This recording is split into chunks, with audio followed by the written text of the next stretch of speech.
For 400 years in England, chamomile was not a weed you dug out of the lawn.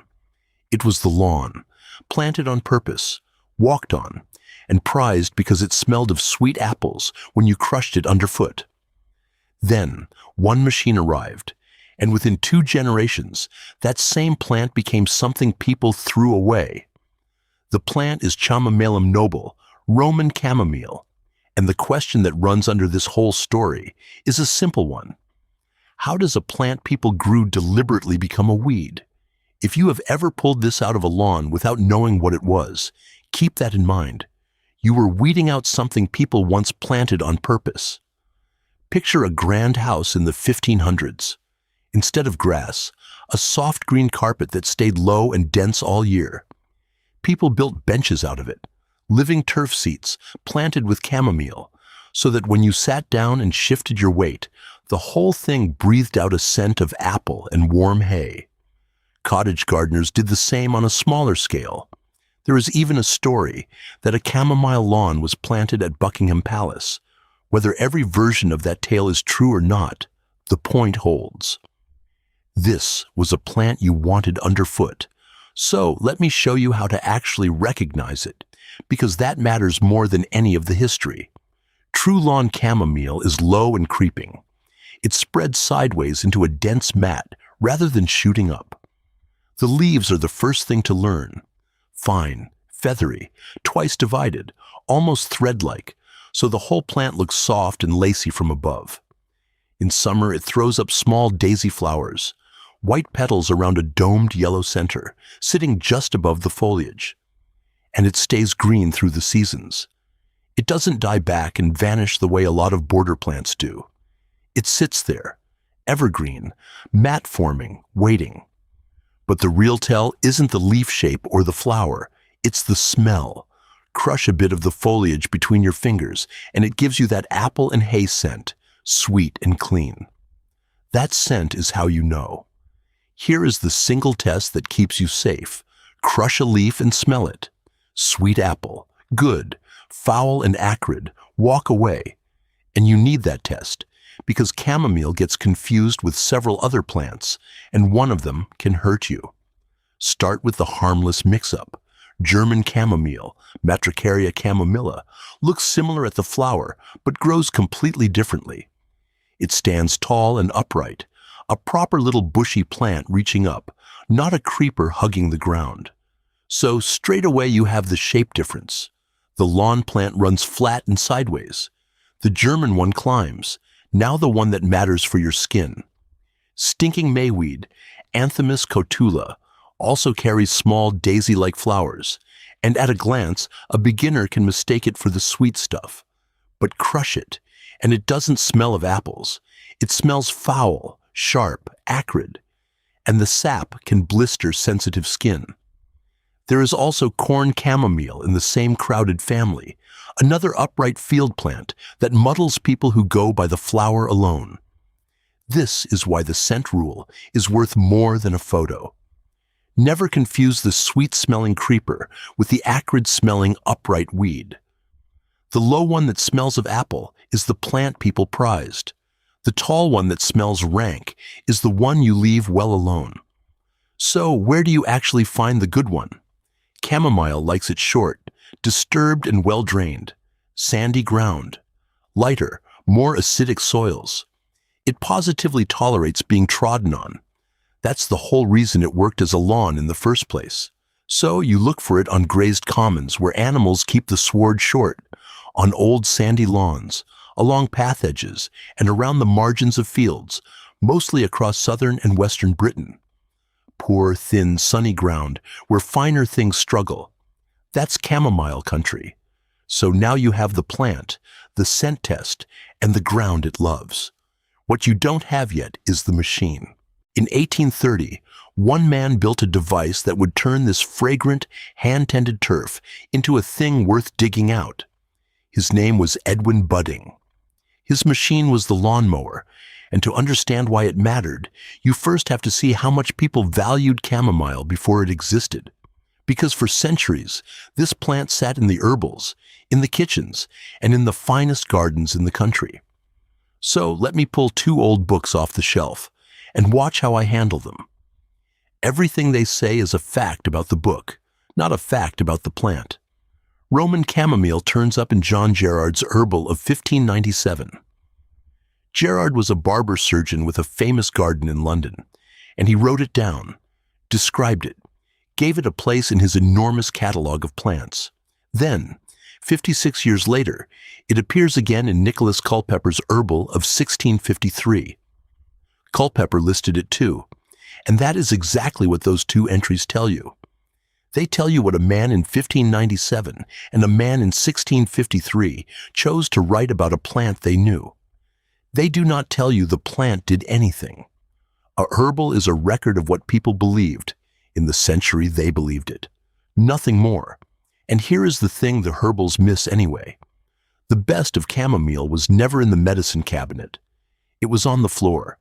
In Tudor and Stuart houses, before carpets, people scattered fresh herbs across the flagstones. A strewing herb, they called it. You walked in, you trod on it, and the room filled with that apple-sweet smell coming up from underfoot. Chamomile was one of the favorites for exactly that reason. It was also thrown into the cooking, a flavoring here and there, a scent in the still room. But the grandest use was outside. In the great gardens of the 1600s, chamomile was planted as living turf, a green carpet you could sit on. Wealthy households laid whole seats and banks of it, and there is a long-told story that a chamomile lawn was planted at Buckingham Palace. This was not a weed anyone dug out. This was the prize, a fragrant evergreen mat that grand houses paid gardeners to keep. Before we go on, stop for a second. The identification only really works written down next to the lookalikes, the features, the seasons, the plants it gets confused with. I put all of it into a written document. It's linked below, and the QR code is on your screen. Take 5 seconds, grab it, and come back. Right, so now the fall. And I want you to think for a second, what actually kills a plant like this? Not a poison scare, not a ban. Think about what actually pushed it off the finest lawns in England. And it is not what you would guess. Here is the honest problem with a chamomile lawn. It is a nightmare to keep tidy. To stay even and green, it needed clipping by hand, over and over, all season. It needed weeding, because grass and clover crept in and spoiled the mat. And it did not enjoy being trampled by a whole household. Walk on it hard enough, day after day, and it wore thin. Bare patches opened up.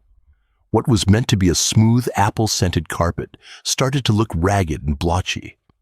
All of that took labor, and labor meant a gardener, and a gardener meant money. Then came Edwin Budding, 1830.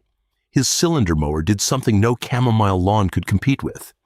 It made a smooth, level, uniform green lawn cheap and easy. Suddenly, you did not need a small army of hands with shears.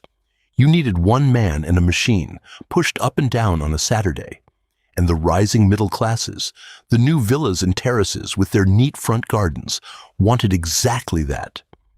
A flawless green sward, uniform, tidy, a little status symbol you could keep yourself. And the seedmen had just the thing to fill it. Cheaper, tougher ryegrass seed. Hard-wearing, fast, forgiving. It took the traffic that thinned chamomile, and it cost a fraction to sow. Between the mower and the seed, the fashion swung completely. The green grass lawn became the lawn, and chamomile became the odd, fussy, old-fashioned thing your grandfather kept. So, it did not fall because it was dangerous, and it did not fall because anyone hid it.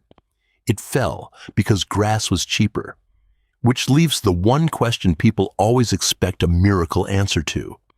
After all those herbals, what does modern science actually say Roman chamomile does?